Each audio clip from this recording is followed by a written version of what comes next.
Hello friends.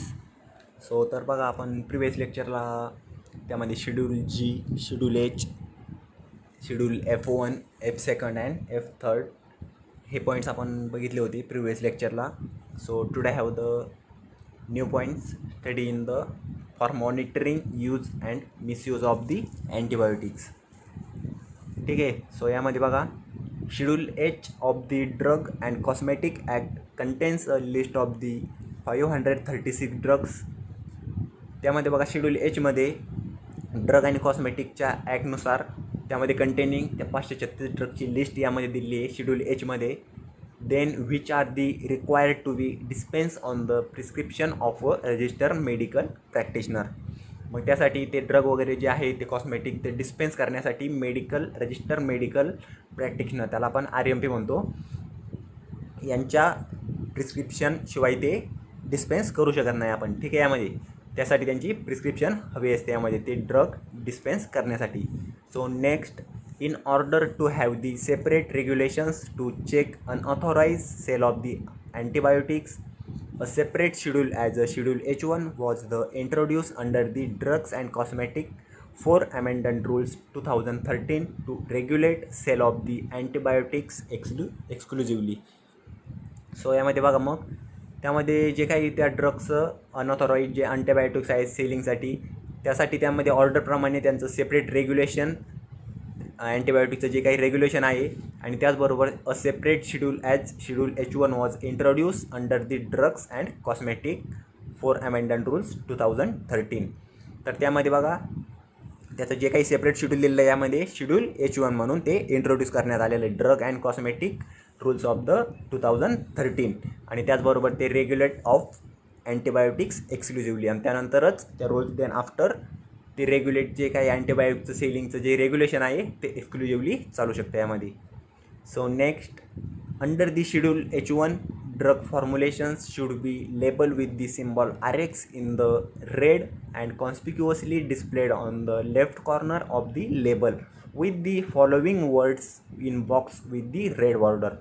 तर यामध्ये बघा शेड्यूल H1मध्ये जे काही ड्रग फॉर्म्युलेशन दिलेले आहेत त्यामध्ये ते RX नावाच्या सिम्बॉलने स्पष्टपणे यावर डिस्प्ले केलेले आहेत त्या प्रिपरेशनवर, एखाद्या मेडिसिनवर. ठीक आहे. मग त्यामध्ये बघा ते कुठं केलेलं आहे display, in the left corner of the label, आणि ते रेड बॉर्डर जे रेड कलरमध्ये ते डिस्प्ले केलेलं आहे त्यामध्ये. ते फॉलोइंग वर्ड्स मग काय केलेलं आहे बघा की वॉर्निंग दिली त्यांनी त्यामध्ये, ते जे काही वर्ड्स आहेत ते बघा, it is dangerous to take this preparation except in the accordance with the medical advice आणि it is the not to be sold by retail without the prescription of RMP. तर हे जे काही प्रिपरेशन्स आहेत ते मेडिकल ॲडवाईस खाली आपण घेऊ नये, जर घेतले तर ते आपल्याला डेंजरस असू शकतात, आपल्यासाठी आपल्या हेल्थसाठी ते डेंजरस असू शकतात हे जे काही प्रिपरेशन्स आहेत ते. आणि it is the not sold by retail without the prescription of the RMP, आणि ते रिटेलवाले जे काही रिटेल होलसेलवाले मेडिकलवाले ते हे विदाऊट प्रिस्क्रिप्शन RMPच्या विदाऊट प्रिस्क्रिप्शन ते सोल्ड करू शकत नाही यामध्ये. So next, drugs under schedule H. Schedule एचमध्ये ड्रग कोणते दिले आहेत बघा त्यांनी यामध्ये, मग त्यामध्ये एक्झाम्पल्स दिले आहेत ड्रग्सची नावं. So alprazolam, thiacetazone, cefdinir, zolpidem, cefepime, meropenem, nitrazepam, pentazocine, tramadol, diazepam, codeine. ठीक आहे. So next, drug under schedule H1मधील बघा ड्रग्स कोणते दिले आहेत त्यांनी, मग यामध्ये अल्प्राझोलम आहे, डायझिपॅम आहे, कोडीन, सायक्लोसिरिन, सिफिक्झाईम, सिफिपायर, पाईम, सिफिपाईम आहे. ठीक आहे. यामध्ये ट्रॅमॅडॉल आहे, रिफॅम्पिसिन. सो नेक्स्ट पॉईंट बघा यामध्ये शेड्यूल Jमध्ये काय दिलेलं आहे. So schedule J, in the added list of the diseases and elements which a drug may not claim to be prevent or cure. ठीक आहे. तर यामध्ये बघा एलिमेंट्स मीन्स आजार म्हणतो आपण त्याला, डिसीज. हे काही डिसीज दिले आहेत बघा यामध्ये शेड्यूल Jमध्ये डिसीजची लिस्ट दिली यामध्ये. तर त्यामध्ये काही अशा डिसीज आहेत की त्यांच्यावर ड्रग हा प्रिव्हेंट किंवा क्युअर करू शकत नाही यामध्ये दिलेलं आहे. So some of the diseases and elements under the schedule. तर या शेड्यूलच्या अंडर काही डिसीज दिलेले आहेत ते बघू आपण. सो त्यामध्ये फर्स्ट वन आहे एड्स, सेकंड एंजायना पेक्टोरिस. ठीक आहे. एंजायना पेक्टोरिस मीन्स बघा काय की त्यामध्ये हार्टमधील जे पेन होते त्याला आपण थोडक्यात एंजायना पेक्टोरिस म्हणतो बघा, हार्टमधील पेन.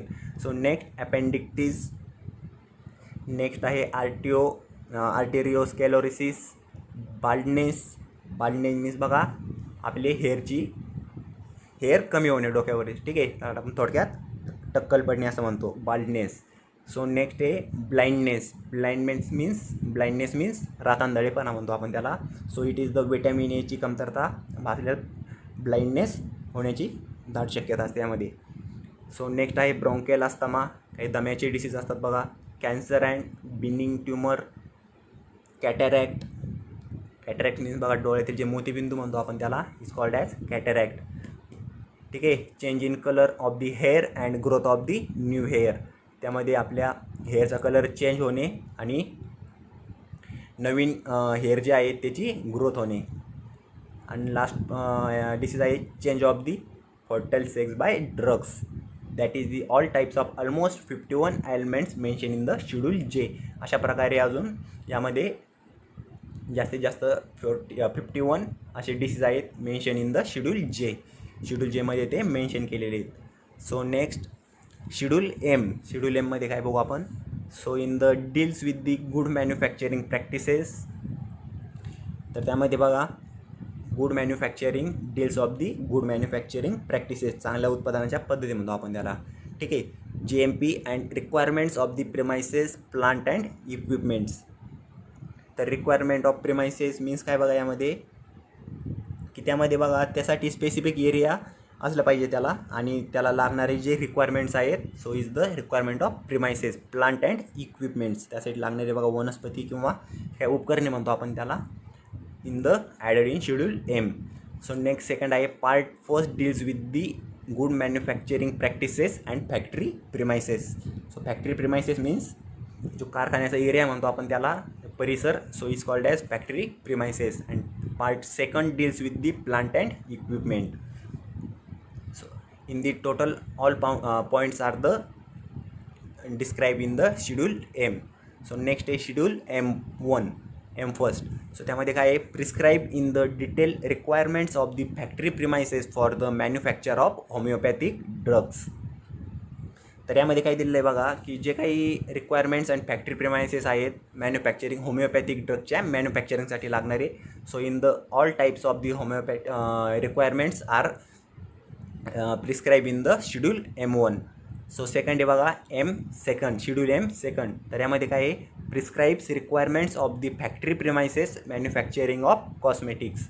तर यामध्ये जे काही रिक्वायरमेंट्स आहेत फॅक्टरी प्रिमायसेस आहेत कॉस्मेटिकच्या मॅन्युफॅक्चरिंगसाठी. So in the added in schedule M second. And schedule M थर्डमध्ये prescribes requirements of the factory premises for manufacture of medical devices, ठीक आहे. तर यामध्ये बघा मेडिकल डिव्हायसेस म्हणजे त्याला आपण काय म्हणतो जे काही डिव्हाइसेस लागतात बघा मेडिकलच्या रिलेटेड आहेत. So in the all types of requirements and factory premises and this the manufacturing of medical devices in the all above points are added in the schedule M third. So next बघा यामध्ये schedule टीमध्ये काय मग requirements of factory premises and hygienic conditions for Ayurvedic and Unani drugs. Schedule टीमध्ये काय मग जे काही आयुर्वेदिक आणि युनानी ड्रग्स आहेत हायजिनिक कंडिशनसाठी लागणारे बघा त्यामध्ये त्याची जी काही रिक्वायरमेंट्स आहे ती in the added in schedule T. Hygienic condition means जे काही आपलं आरोग्य म्हणतो आपण त्याला हेल्थ म्हणतो बघा त्याचे लागणारे जे काही ड्रग्स आहेत in the total above all the information and this the requirements are added in the schedule T. So next schedule N in the list of the minimum equipment for efficient running of the pharmacy. तर यामध्ये pharmacy क्षेत्रामध्ये जे काही लागणारे equipments आहेत ते उपकरणे म्हणतो आपण त्याला ते सर्व जे काही इक्विपमेंट्स आहेत in the all above equipments are added in the schedule N. बघा एक्झाम्पल दिलेलं आहे त्यांनी यामध्ये. सो नेक्स्ट शेड्यूल ओमध्ये काय आहे स्टँडर्ड्स फॉर डिसइन्फेक्टंट फ्लुइड्स म्हणजे जे काही जंतुनाशक म्हणतो आपण त्याला it is the standards for disinfectant fluids. So त्यामध्ये एक्झाम्पल्स आहे बघा डेटॉल दिलेलं आहे त्यांनी. मग त्यामध्ये अजून एक्झाम्पल्स असू शकतात बघा सोडियम हायपोक्लोराईड म्हणून आहे, क्लोरीन असू शकतं त्यामध्ये, hydrogen peroxide is the total all above examples in the added in disinfectant fluids. So thank you.